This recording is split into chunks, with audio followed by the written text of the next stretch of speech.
TVO, my name is Lorraine and I am an outreach worker. Here's a glimpse of what it's like to be a frontline worker during the pandemic. There was this saying that went around all COVID where people were like, oh, we're all in this together. And I think time and time again we saw that we weren't.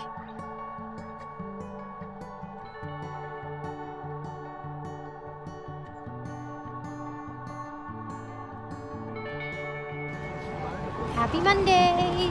So one of the things that I get to do in the community is just connect with people outside, meeting them where they're at. And so the rain is gone, the sun is here, and I met up with a buddy of mine. So one of the things that Toronto has done during COVID is turned a bunch of the hotels into shelters. So the Novotel is scheduled to be demolished at the end of the year. Whoa, really? Yeah.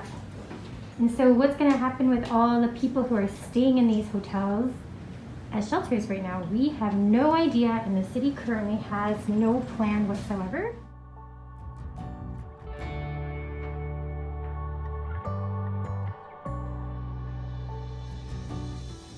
A number of us got some inside scoop that the city is out to clear encampments bright and early tomorrow at 6 a.m.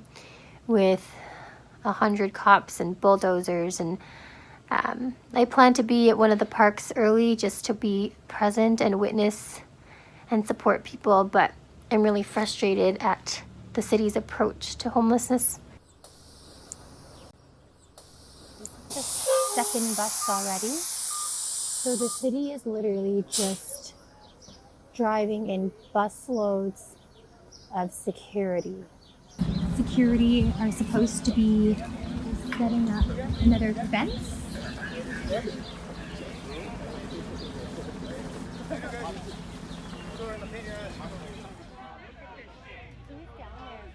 Daniel, can you tell who's on the ground who's arrested?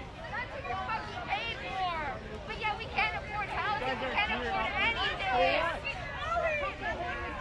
can only afford yourself! The city said they would take a human rights approach to dealing with homelessness on the 8th of June.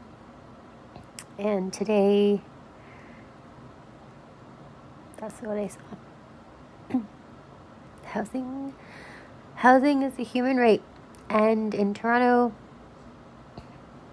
the number of people who are homeless just keeps going up. This is home base. I know people heard about the encampments at Bellwoods, but really the reality is encampments are going to be everywhere for a long time, so long as we're in this housing crisis.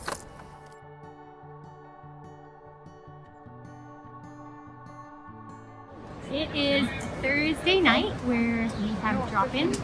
So during COVID, we've set up tables out front because we can only have limited space downstairs. I'm not officially working tonight, but I sometimes just like to come and hang out with people. This is my buddy Tim. Hello. Tim from the table. Tim from Tables. This is my buddy Rob. Hey, maybe some of you have seen him on the news. Hi. This is Susan Salad. Susan. Awesome. So yeah, I don't know, we just kind of hang out in the neighborhood.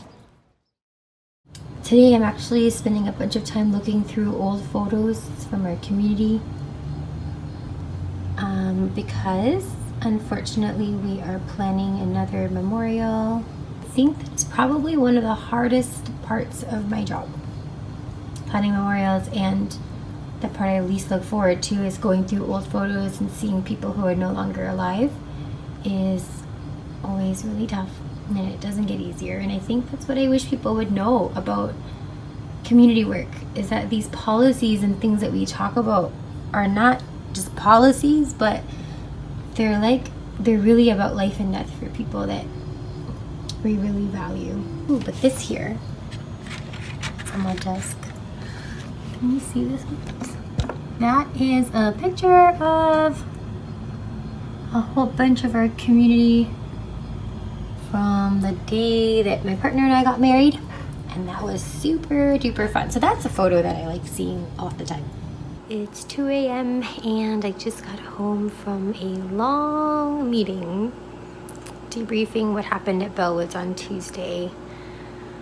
I think what people don't see behind the scenes is the emotional cost that this work is.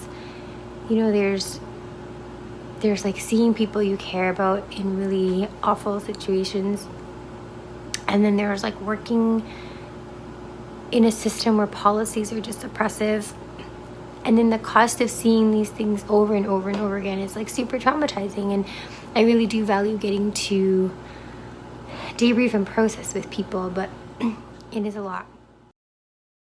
Okay, so I finally got myself out of bed, but yeah, I just had to go for a bit of a walk to get outside.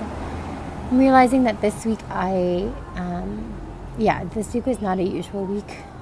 I didn't practice any of my everyday rhythms that I know really keep me grounded, and so I'm really feeling it today. During COVID, I was able to find a secondhand trampoline. So I am going to be tramping, and I highly recommend it.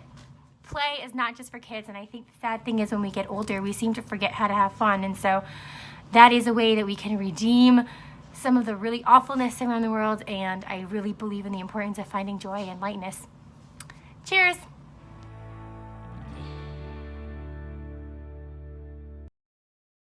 The Agenda with Steve Paikin is made possible through generous philanthropic contributions from viewers like you. Thank you for supporting TVO's journalism.